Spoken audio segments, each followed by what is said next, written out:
Amigas, amigos televidentes en Extra Plus, un gusto saludarles, darles la bienvenida a esta edición Sumando Vigores, que como todos los viernes aprovechamos para echarle un vistazo a los principales hechos alrededor de nuestro planeta, incluso los hechos nacionales, aquí con Bismarck Ciero.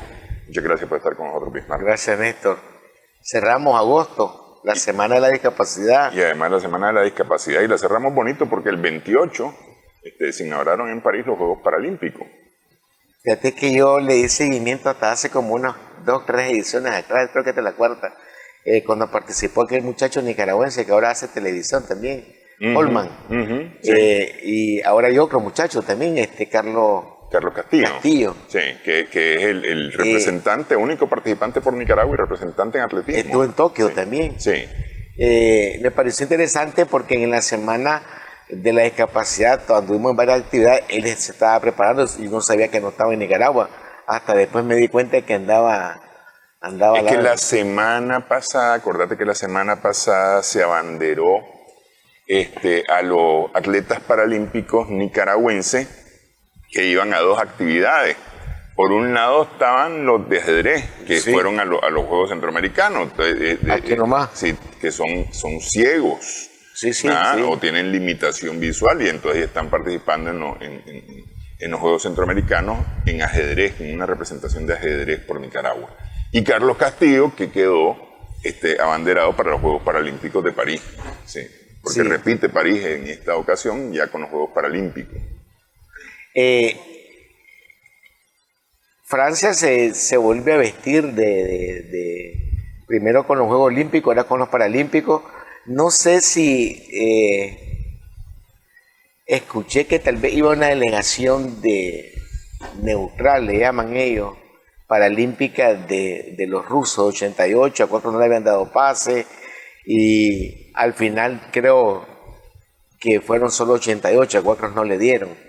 Iban con bandera neutral, no sé qué significa bandera neutral. Van sin bandera, es decir, participan pero no representan a su país como tal, es decir. O sea que si ganan medalla, ¿qué himno ponen? ¿El himno de los Juegos Olímpicos? De Rusia. Si ganan la de oro, no ponen el himno de Rusia. ¿No lo ponen? No. Pues es que ponen el himno de las Naciones Unidas, el himno de... No sé, la verdad es que paralímpico, no sé, pero en todo caso... La Josefina de Bonaparte. Pero eso ocurrió también en los Juegos Olímpicos, es decir, había atletas que estaban participando porque la verdad es que, llegar a los Juegos Olímpicos no es un asunto. A ver, Bismarck, ¿cómo has estado? ¿Estás corriendo? Entonces, puedes andar representando. No es eso. No es eso. No, es decir, van ganando lugares, van por etapas, y clasificando. Y clasificando, porque puedes ser el mejor de Nicaragua y sin embargo no has clasificado para entrar a los Juegos Olímpicos, no entras, tenés que hacer unas clasificaciones internacionales. Claro. Hay como poder... etapas previas, me imagino. O sea, hay torneos previos que son clasificatorios para. Sí. Entonces, incluso hasta llaman preolímpicos algunos. Entonces, tenés que participar en los centroamericanos, en los panamericanos, en el caso nuestro, pues, en los panamericanos, tener cierto rendimiento, ir en tales lugares dentro del ranking mundial para poder entrar y participar. Entonces, esto es lo que ha ocurrido con Carlos Reina. Ya viste, estuvo en Tokio, efectivamente, ahora está representando a Nicaragua en París. Tiene una meta personal. Fíjate que aquí incluso a veces la gente le gusta hablar y decir, es que de estos no van a ganar medalla. A veces no se trata solamente de la medalla, claro. No. La lógica es ir a ganar la medalla. Sí, ciertamente que sí, ¿verdad? Por lo menos bronce. Sería ideal plata, pero lo soñado es tener el oro. Pero a veces, para los atletas que han tenido, digamos, no han tenido todas las puertas abiertas para poder participar, lograr romper sus propias marcas regionales, marcas continentales, es un logro importantísimo. Fíjate que yo voy mucho arriba, vos sabés, tengo ahí algunas cosas que hago, estoy preparando unas cositas. Había una chica de apellido Casano, creo que participó en surf, es una jovencita de 18 años, creo, por ahí.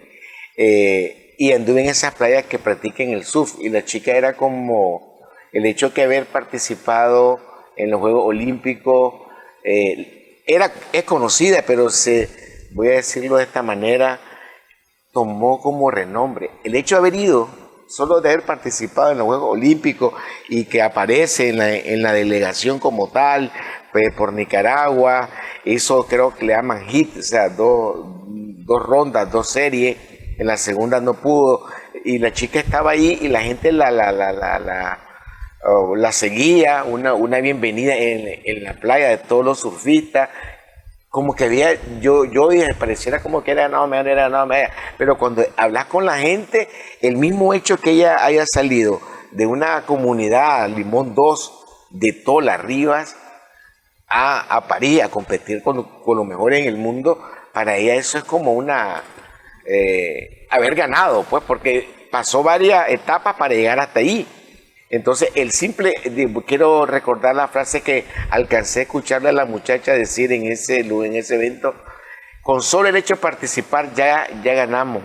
Así es, sí que así es. Mira, por ejemplo, nosotros estuvimos aquí, vos sabés, estuvimos aquí a Isayana Marenco, que nos representó en judo. Isayana Marenco, de estar en una posición internacional por debajo del ciento y resto, ¿verdad? Al concluir los Juegos Olímpicos está en una posición internacional que la acerca al número 50 en el mundo. Es decir, eso haber subido todos esos puestos, eso es importantísimo para la carrera deportiva de ella. Lo mismo ha ocurrido con los muchachos que nos representan, por ejemplo, en atletismo. La muchacha Carmona mejoró su posición en el ranking mundial. Rezano, el apellido de esta niña del surf. Igual ella no solamente está ahí, sino que se está rankeando a nivel internacional. 23, que habló luego. Tenemos ¿cómo se llama? A Evedelia, ¿no? que es la de remo, ¿no? De Ometepe, ¿no? Es decir, ella logró llegar a rondas que antes no había llegado. A rondas preliminares. Mejoró sus tiempos, rompió marcas personales.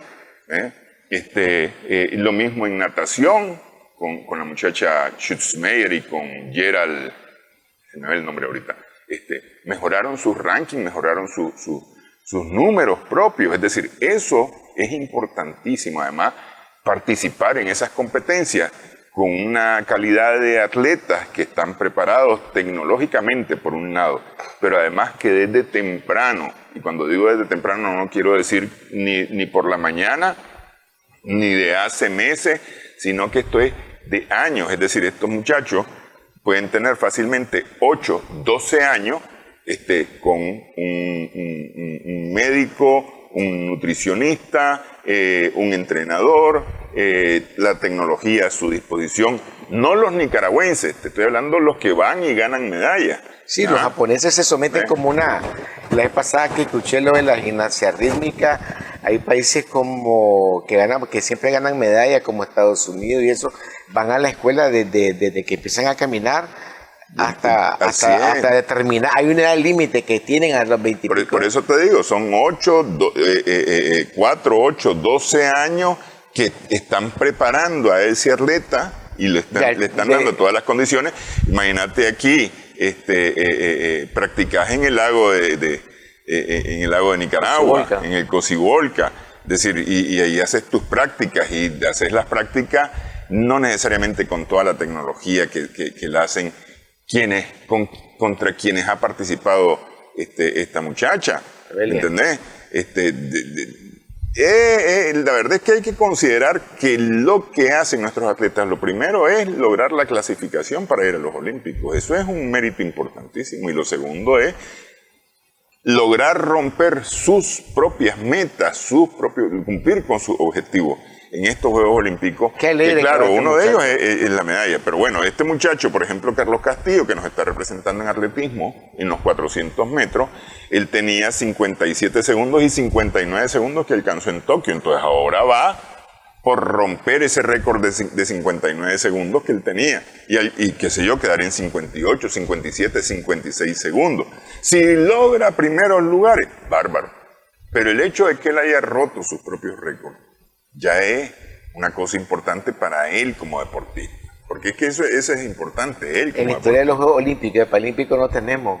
No, todavía no, pero bueno, ya vamos a tener porque el deporte se está fomentando, se está trabajando y vamos a tener. Claro. Mira, yendo a aquí nomás, es decir, porque estábamos hablando de París, regresamos aquí nomás a Centroamérica. Gravísima la denuncia que se ha hecho en Honduras. Lo de Honduras, y a mí me llamó la atención porque esa señora ya había estado por aquí, La señora Laura Dogu, sí. Ya había estado por aquí y fue muy... Primero, me pareció una falta de respeto, una falta a la soberanía, una falta a la autodeterminación. No sé cómo, o sea, lo llamaría insolencia diplomática. Total y absolutamente, es decir, es que es injerencia, total y absoluta injerencia, es decir, llegar y como embajador decir, nosotros no estamos de acuerdo con esta ley, porque lo primero que hizo fue hablar de una ley que está en debate o que está en proceso en Honduras, ¿no? Y entonces nosotros no estamos de acuerdo. ¿Y quién sos vos para no estar de acuerdo si no sos nadie? No sos nadie, a mí no me interesa tu opinión, vos no sos quien decide. Además, nadie te la ha preguntado. Nadie le ha preguntado, ¿ah? Entonces, ya de entrada. Y luego llega a decir que un alto mando del ejército está involucrado en narcotráfico y que Estados Unidos se lo va a llevar, ¿ah? Y acusa también a Manuel Zelaya, ¿ah? y que Estados Unidos se lo va a llevar, y entonces causó una revuelta en el ejército, prácticamente estaba fomentando un golpe de Estado. Es decir, ¿quién es esa señora? Es decir, a ver, ¿quién es ese embajador de qué país para llegar a decir, nosotros vamos a hacer aquí, en este país, que no es nuestro país, nosotros vamos a hacer? ¿Quién sos para llegar a decir qué es lo que va a hacer? Si el embajador es un representante de aquel país para fomentar las relaciones entre los dos países. Punto. No llega a decir, es decir, estos llegan como delegados pretorianos a dar órdenes en la colonia. Son Fíjate locos. que llevamos rato abordando, Néstor, y aquí le hemos nombrado, voy a decir entre comillas, el Plan Cóndor 2.0. Para la gente que no sabe qué es el Plan Cóndor se dio en el siglo pasado, después de una nota que se llamaba la Nota Knox para América, de los americanos, que decía Estados Unidos, y daban a entender a nivel del mundo que todos los países al sur de, como dice Néstor, al sur del Río Bravo, es el patio trasero de Estados Unidos, y se creen que ellos son los americanos y nosotros somos la hacienda. Luego vino y empezaron a instaurar a través de los ejércitos y las ocupaciones militares, como lo hicieron en Nicaragua, como lo hicieron en países centroamericanos, en la década, hace un siglo, en la década de los años 20, los años 30, y donde no lo pudieron hacer, dejaron instaurado, dejaron, voy a decir, inoculado, dejaron puesto el virus en los militares y en la oligarquía. Y la oligarquía pegaban cada vez carrera y se iban a Estados Unidos. Luego nacieron las embajadas con toda la diplomacia a nivel mundial, y a través de las embajadas bajaban las orientaciones a los gobiernos, como los 30 años conservadores, y después vino la Anastasio Somoza en Nicaragua con su dictadura de 45 años. Recordemos que Anastasio Somoza y Luis Somoza, todos los Somoza, se iban a tomar una foto a la entrada del Capitolio, y esa foto la publicaban aquí en Novedades y decían que ya venían con la bendición. Y empezaron todos los de derecha y todos los neoliberales, después en los años 70, a finales de los 70, cuando se da la Revolución Popular Sandinista. Digo esto porque no es nuevo que Estados Unidos, a través de la embajada, aquí la embajada en un momento dado se le llama sitiar, ¿no? Que se le fue a sitiar la embajada aquí en los 80. En los 80, sí. Porque aquí no se iba a permitir porque es que lo que había, porque es que es importante poner el contexto, no solamente la injerencia. Había una amenaza directa de los Estados Unidos para invadir Nicaragua. Y teníamos, ¿cómo es que se llama?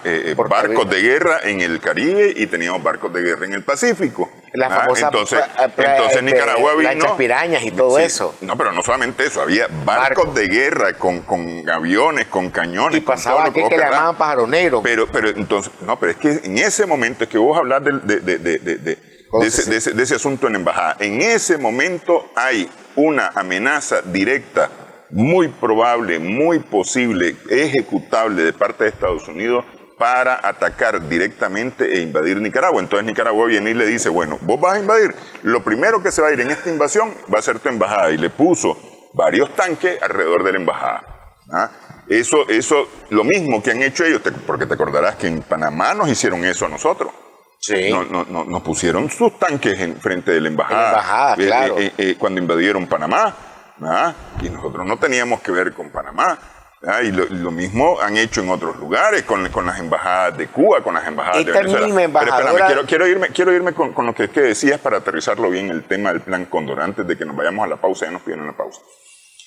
Efectivamente, Estados Unidos decide o instaura dictaduras militares prácticamente en todo el continente. Es decir, aquí en Nicaragua había, en Honduras había, en El Salvador había, en Guatemala había, ¿ah? En Panamá había, ¿ah? En Colombia había, en Venezuela, en todo. Ecuador, en Perú, en Bolivia, en Brasil, en Argentina, en Chile, habían dictaduras militares. La de Pinochet, la más y por supuesto surge la Revolución Cubana en el 59 y se convierte en un mal ejemplo para el continente americano, en el sentido que es posible derrotar a la dictadura, a la dictadura de Batista en Cuba. Sí. Y entonces los movimientos revolucionarios del continente americano comienzan a tomar fuerza y los pueblos dicen es posible, se puede hacer, y comienzan a apoyar todos estos movimientos revolucionarios. Entonces, ¿qué hacen?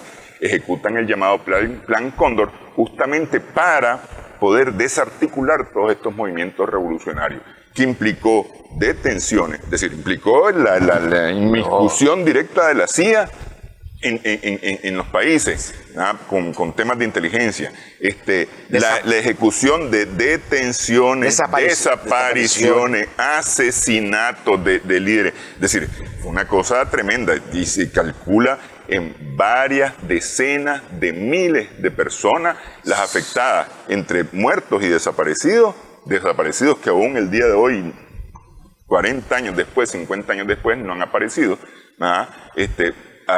por la ejecución del Plan Cóndor. Entonces ahora está un Plan Cóndor .2. Pero fíjate una cosa importante, esto de la Laura Dogu ya es conocida aquí, después de corte te voy a decir algo. Ya conocida aquí en Nicaragua, en efecto.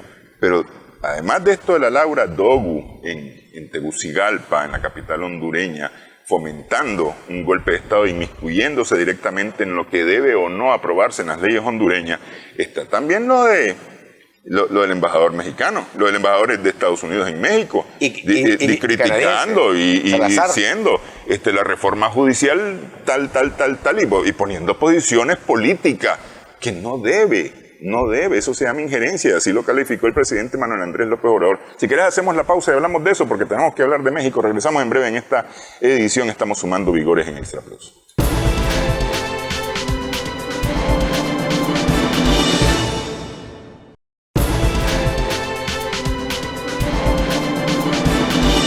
Continuamos en Sumando Vigores. Es que sabes qué cosa, Ismar, a mí me gustaría ver que el embajador de México, el embajador de Nicaragua, el embajador de Honduras en Washington venga y diga que la nueva causa que se ha abierto contra el expresidente Trump por delitos electorales, y que en teoría amenazaría su candidatura a estas elecciones, en teoría.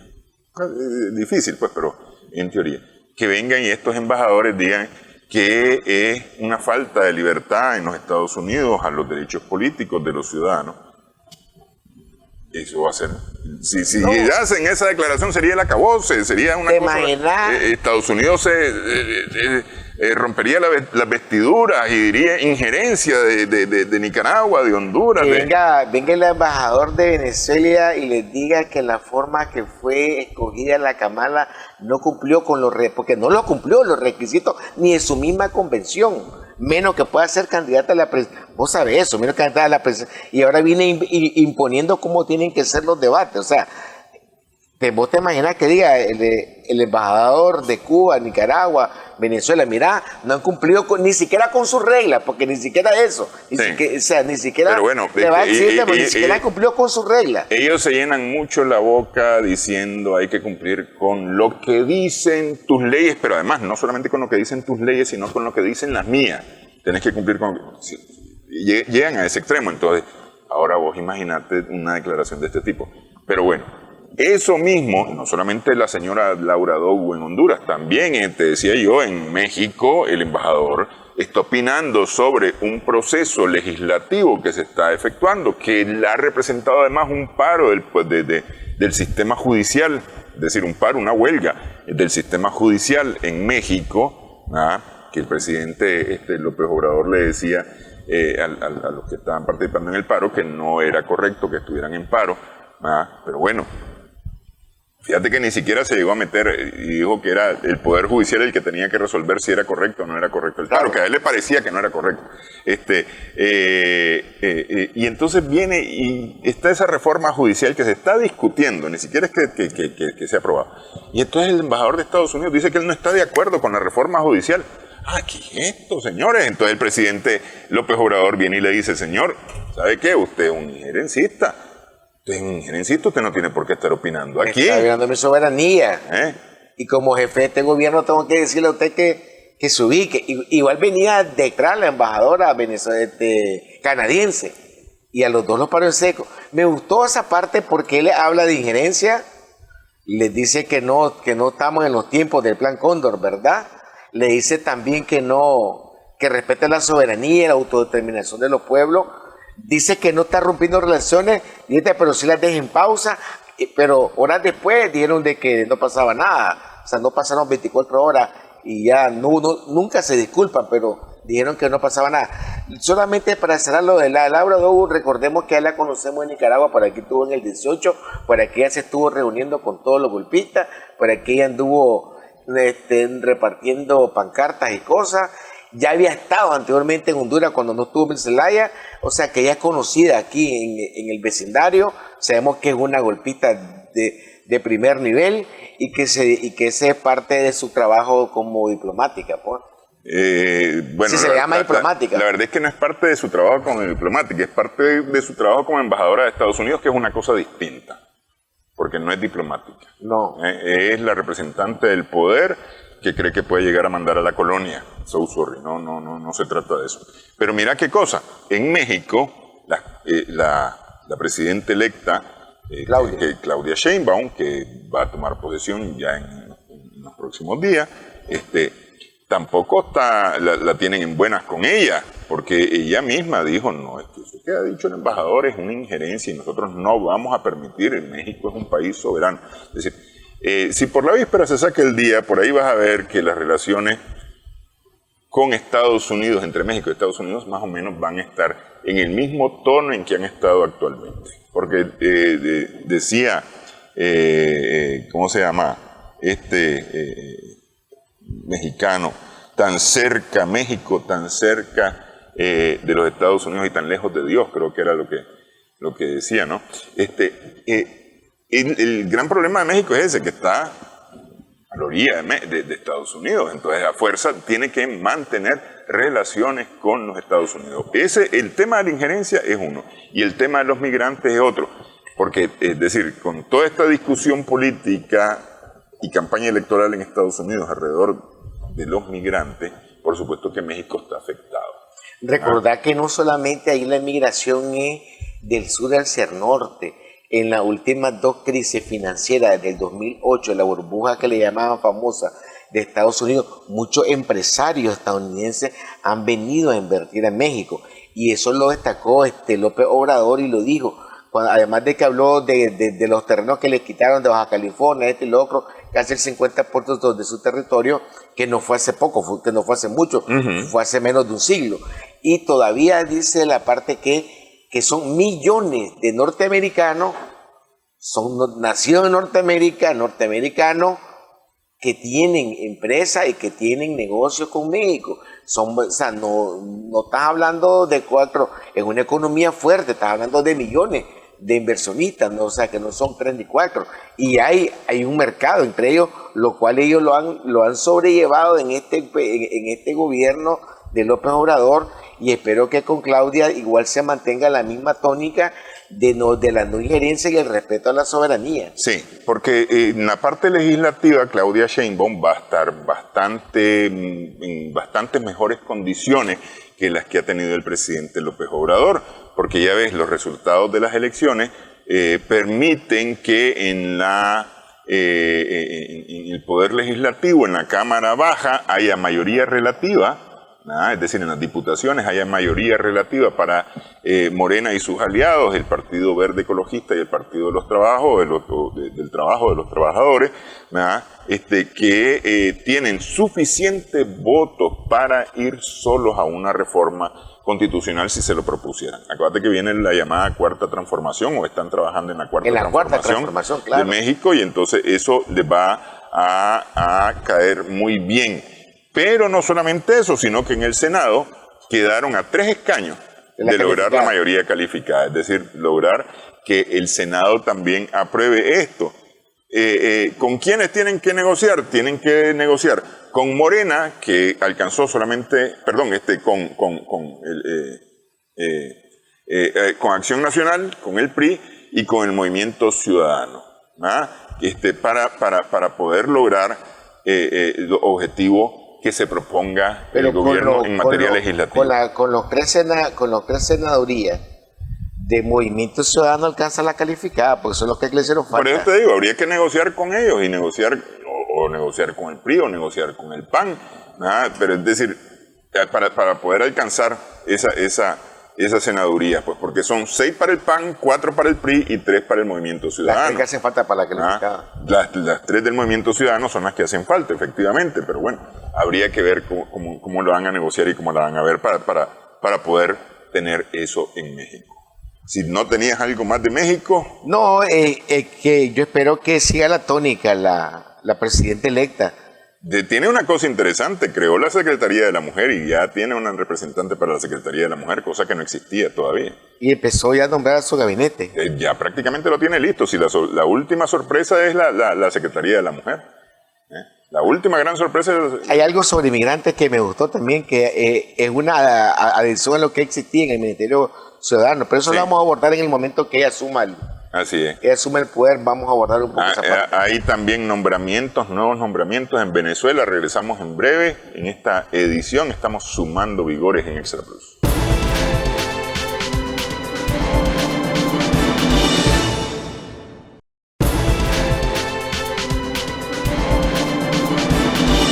Continuamos en Sumando Vigores. Te decía que también ha habido cambios importantes en Venezuela. La semana pasada el Tribunal de Justicia terminó de ratificar, con las evidencias mostradas por 9 de los 10 candidatos que participaron en las elecciones, 9 organizaciones y sus candidatos que participan en las elecciones, excepto uno que se declara en rebeldía o que entra en rebeldía y fue declarado en rebeldía por el Tribunal Electoral,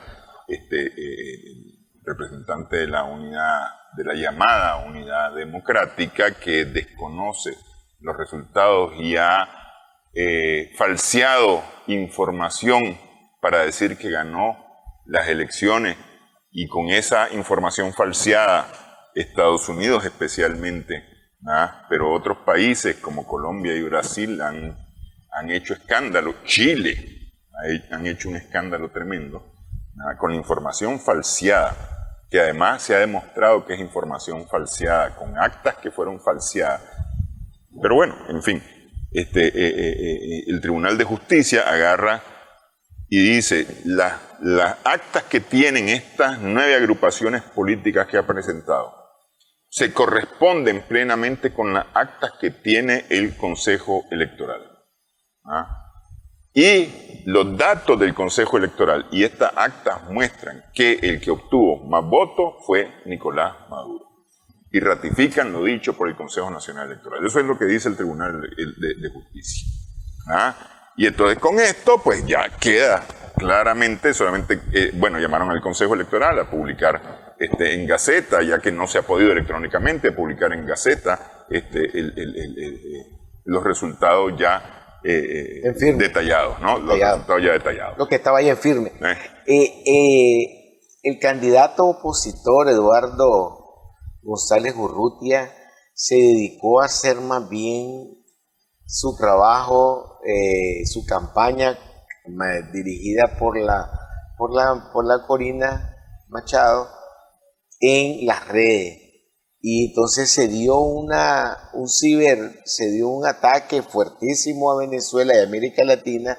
Le voy a llamar un ciberataque reñido o cargado, muy cargado de odio hacia Venezuela y sus autoridades. A veces cuando entramos a buscar información sobre esto, a veces, digo yo, nos distraemos, que le prestamos atención a portales no voy a decir ni siquiera noticiosos, portales que están en las redes, portales que están ahí, que no tienen información veraz, que no tienen información legal, que no tienen información yo llamo sólida, dura, como investigador social, que te respalde lo que estás diciendo. Se falsearon parte de las boletas electorales, se falsearon parte de las actas, crearon portales desde antes, se creó todo un ataque del ciberespacio, y donde muchas veces hubo gente, porque recordemos que hubo gente que ni siquiera fue a votar. Y digo de esta parte de gente que no fue a votar porque generalmente eso pasa en América Latina.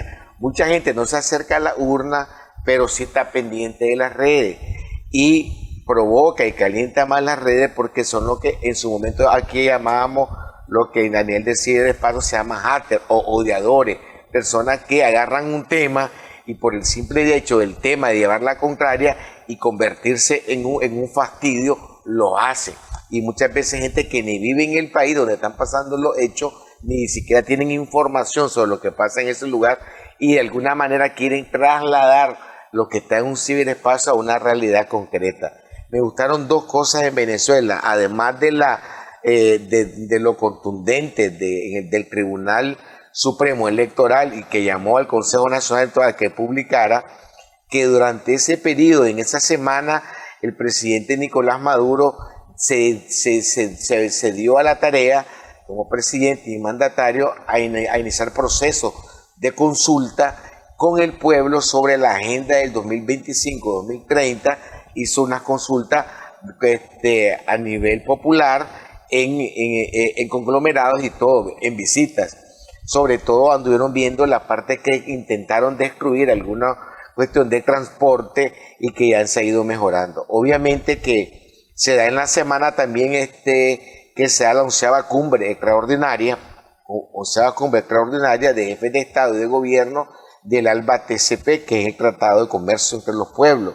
Esto hay que destacarlo porque hubo un respaldo de los presidentes, ¿verdad?, y jefes de Estado sobre lo que está pasando en la hermana República Bolivariana de Venezuela, y dándole un respaldo a lo que fue la elección del pueblo a la candidatura y al nuevo periodo del presidente Nicolás Maduro Moro.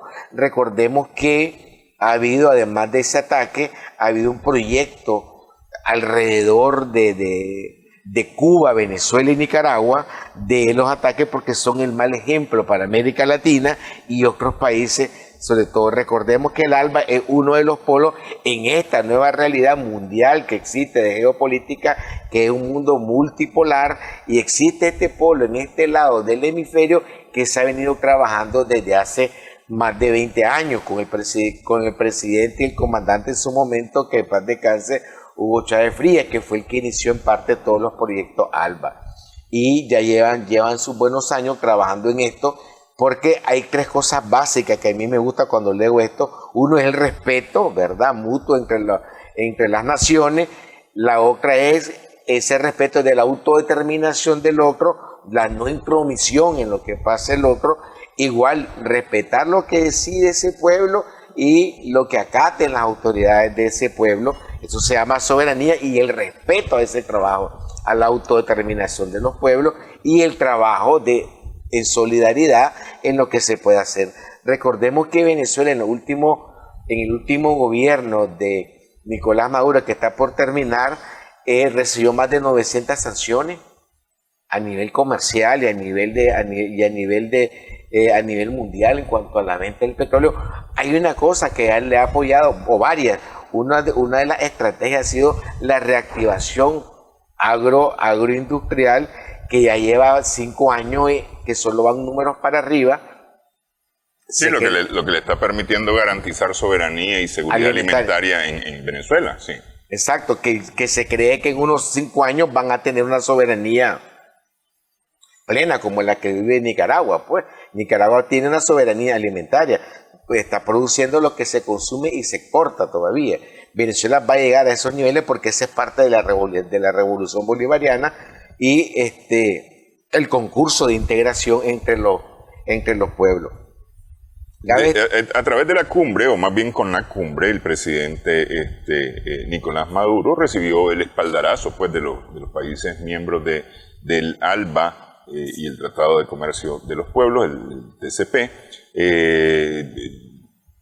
Hubo un apoyo unánime a la decisión del pueblo venezolano en la elección del presidente Nicolás Maduro, en el apoyo al gobierno, en el rechazo al intento de boicotear ese proceso electoral a través de un golpe de Estado dirigido desde fuera del país, en donde, fíjate qué cosa, Estados Unidos no ha estado como visiblemente encabezando, sino que ha puesto peones a trabajar, especialmente en Chile, en Colombia y en Brasil, ¿verdad? Lo que mereció que se dirigieran mandatarios del ALBA, especialmente a Colombia y a Brasil, diciéndoles que es una barbaridad pues, que ellos estén prestándose al juego de los Estados Unidos, y especialmente al presidente Lula, que lo sufrió en carne propia, que lo metieron preso por gusto y placer con aquel lavallato, aquel caso, aquel escándalo del lavallato, que le achacaban haber recibido un apartamento de lujo que él dijo nunca haber recibido y que el juez le valió nada, y entonces lo dejó preso, hasta que finalmente se demostró que no había tal. Pese a todo esto, pese a que a su representante, a Dilma Rousseff, igualmente le dan un golpe de Estado legislativo y le quitan la presidencia, la destituyen de la presidencia para poner a un diputado que le cede luego en las elecciones el lugar a Bolsonaro. Pese a eso,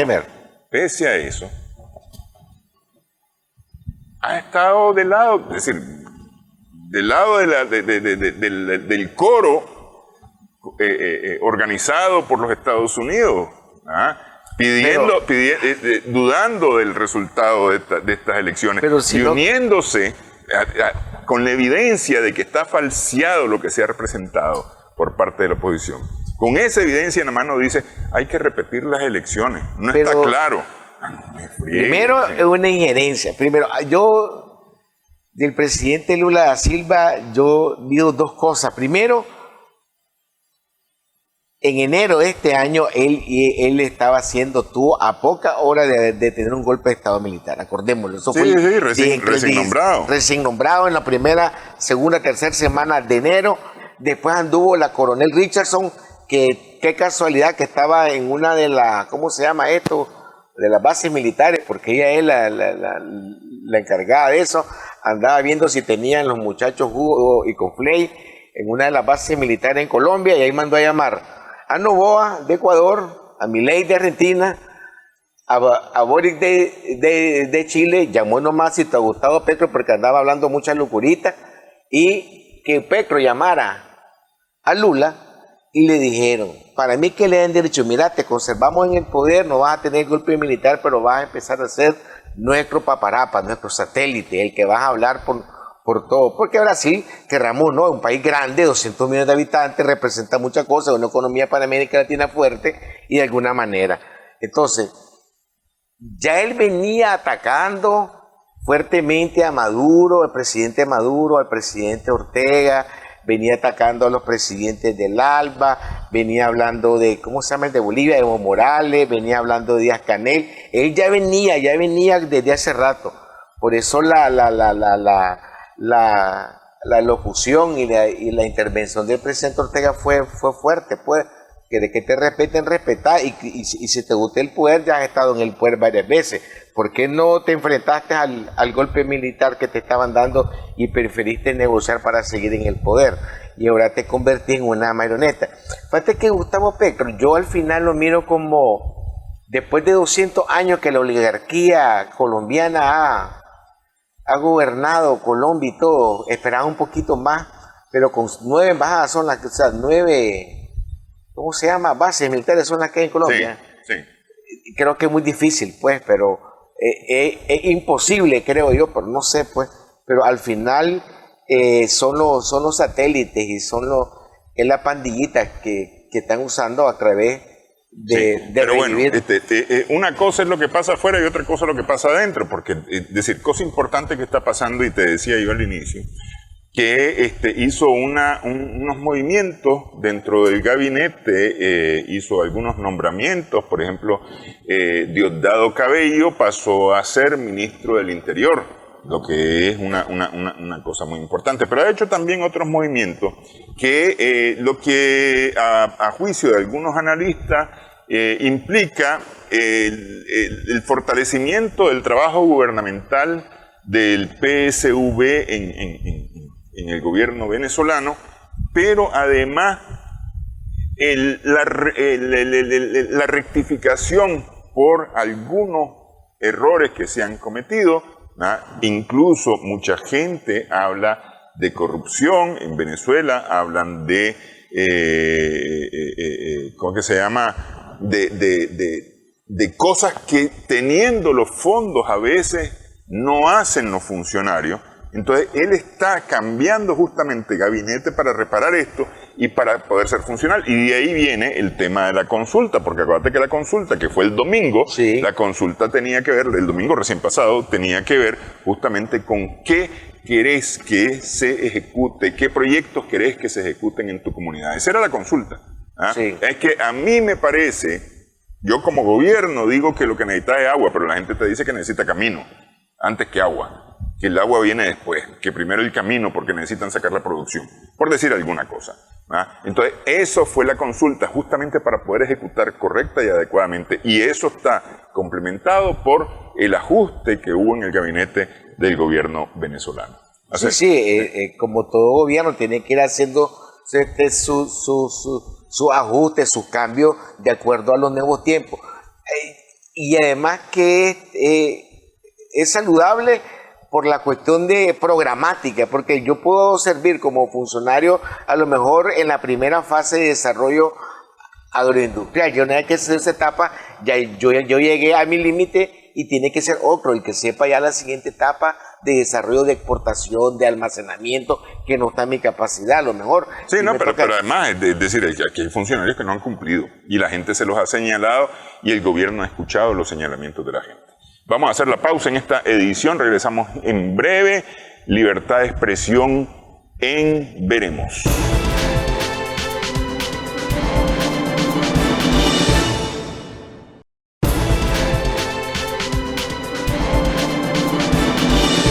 Seguimos en esta edición Sumando Vigores. Hace 2 semanas hablábamos de más de 30.000 muertos, de 40.000 muertos en Palestina. 40.500. Ya van por los 500 y más todavía. Ya van 40.500 y más. Es decir, en 2 semanas ha habido 500 fallecimientos. Pero bueno, esto, me dicen, lo que pasa es que mucho hablar de esto. Sí, es que hay que hablarlo. Pero una cosa importante. ¿es posible que Palestina sea un miembro del BRICS? Está invitado para la gran convención de Kazán. La cumbre, sí. La cumbre de Kazán en octubre. Esa cumbre va a estar buenísima. Yo creo que es la mejor cumbre que van de la última cumbre, los BRICS, la última cumbre. Estamos hablando de lo de Palestina, Venezuela, a lo mejor entra Nicaragua, pero va a estar buenísima esta cumbre. El hecho que el presidente Vladimir Putin haya invitado al palestino Abbas. Mahmoud Abbas es una invitación para asistir a la cumbre dentro de un contexto de geopolítica mundial, una jugada estratégica rusa buenísima, pues. Eso no tiene más sentido. Y lo hace con una buena anticipación de casi 2 meses, a 6 semanas de darse la cumbre de Kazán. Porque eso es como... Recordad que estuvo de visita con Putin, se reunió una visita oficial. Sí, ahí fue que lo invitó. Hace 2 semanas. Sí, lo que pasa es que hasta ahora lo hacen público. Y ahora que hace reunión los ministros de la zona exteriores lo hacen público porque ellos tienen una agenda en común. Recordemos que ya Palestina es un miembro pleno en la Organización de Naciones Unidas, pues, y Rusia apoyó eso para que sea parte de los BRICS. Yo espero que no solo haya un alto el fuego, haya un acuerdo de paz y ya delimitar qué territorio le queda para empezar el desarrollo de ese pueblo, pues. Y yo te aseguro que ese pueblo se va a desarrollar rápido, más siendo parte del BRICS por la cooperación que va a tener, y merecen vivir en paz y merecen tener su desarrollo, pues, que son seres humanos los que están ahí. Es increíble todavía cuando a veces la gente dice, sí, vos mucho hablas igual que las dimensionadas, y cuando me llega el contador de los muertos y los heridos, me parece cuando el tacómetro en la camioneta cuando voy viajando, que va clac, clac, clac, clac. Si me detengo, a veces te detenés, terminando las últimas 2 o 3 vueltas. Ese tacómetro no ha parado. Así es. No ha parado. Bueno, mira, noticia ha sido también la detención de Pavel Durov, el cofundador de Telegram, que es un sitio de mensajería o una aplicación de mensajería parecida al Messenger, parecida al WhatsApp, pero que no está bajo el control de Occidente. Y ese es el gran pecado, que no está bajo el control de Occidente. En el 2020, y por lo tanto no se puede ver, revisar, administrar, controlar, por no decir censurar, como en efecto lo hacen en estas otras sancionar, redes. Sí. Porque fíjate que ahora hay unos algoritmos, le llaman los de cibernéticos, le llaman algoritmos. Vos pones algunas palabras, digamos, ahora yo no puedo poner Palestina, al menos lo que hago es la E de Palestina le pongo un número 3 y me lo deja pasar. Ya la vez pasada me lo descubrieron. Y cuando haces la señal así, ya saben que estás hablando de Palestina. O te lo pones en el pecho porque es la bandera y la parte negra. Da una camisa negra, un cuello verde, ya saben que estás hablando de Palestina. Ya te detectan y te la eliminan. La vez pasada, o sea, ya no digamos un turbante, nada de eso, ya saben que ahora ya eso te hace rato te lo quitan. Igual cuando hablas de genocidio, le pongo un gato en vez de G y después lo demás para simularlo. Ahora estoy con infanticidio. Te quitan. Fíjate que hay portales que vienen cambiando de nombre o rebautizándose los programas de nombre porque no te permiten los algoritmos. ¿Verdad? Sí, no, es decir, ahora, ¿qué pasa con Telegram? Telegram te permite hacer tus canales, es similar, no está dominado por Occidente, como bien lo decís, y eso es pecado mortal. En el 2020, con la pandemia, ellos empezaron a sacar una información y empezaron a abrirse como canales. ¿Qué quiere decir canal? Empezaron a tener cosas similares, más globales, que te permiten conocer una información que no es la que vos ves. Vos entras ahorita a una plataforma que es manejada por Occidente y vos pones la palabra Venezuela, Nicaragua, te va a salir dictadura, te va a salir represión y te va a salir un montón de cosas negativas de eso. tenés que saber entrar a algunos portales y saber qué es lo que tenés, porque eso es lo que se maneja, eso es lo que se mueve. En Telegram no, vos entras y te pueden encontrar. Pero mira, a ver, es que lo que pasa es que son cosas distintas. Telegram es un sitio de mensajería, una aplicación de mensajería, decíamos, como WhatsApp. Cuando vos entras a WhatsApp dice que los mensajes, tus mensajes están cifrados de extremo a extremo. Es decir, nadie, ni siquiera los administradores de WhatsApp, en teoría pueden ver lo que vos mandás a un destinatario, lo que vos remitís a un destinatario. Vos venís y entonces decidís hablar de política y entonces le mandás a tu destinatario y tu destinatario te responde lo que le viene a bien. Pero lo mismo ocurre también con la fotografía, con los videos, etc. En teoría eso no está controlado. Sin embargo, existen reglas de comunidad que prohíben cierto tipo de mensaje y de imágenes. Sí, que promuevan. Es decir, que si vos venís y tenés una imagen donde estás enseñando las nalgas, por decir alguna cosa, entonces puede el WhatsApp simple y sencillamente eliminar esa imagen, ¿verdad? O eliminarte a vos, tu contacto, tu número, lo elimina y no te permite volver a entrar, ¿verdad? Ok, pero ¿eso qué? Esos son mensajes cifrados, supuestamente, que nadie puede ver. Te voy a contar. No hay privacidad. Una pequeña experiencia. Espérame, no, es que ya nos va a comer el tiempo y nos vamos a ir en otra cosa. Telegram también tiene esta regla, ¿verdad? Lo que pasa es que en Telegram a veces ocurren cosas como lo que están acusando, porque esa es una de las acusaciones, lo acusan al señor Durov de complicidad en la distribución de material y software de piratería, ¿verdad? Por lo cual podría estar preso largo tiempo por estas acusaciones. ¿Qué hay detrás? Porque es decir, en teoría esto Telegram no lo controla, te deja en teoría la privacidad total y absoluta que el otro te ofrece pero que no respeta. A como haga uso de la plataforma, ese es tu uso, no tengo por qué ver yo nada. Entonces lo están acusando de que él está promoviendo esto porque permite que esto esté dentro de Pero su vos sabés plataforma. que tienen 4 o 5 años que quieren que él venda la plataforma. Que quiere que vendan los códigos de seguridad de la plataforma justamente para que esa privacidad pueda ser revisada por quienes quieran revisar la plataforma. Sí, cuando dijiste rapidito, ya para irnos,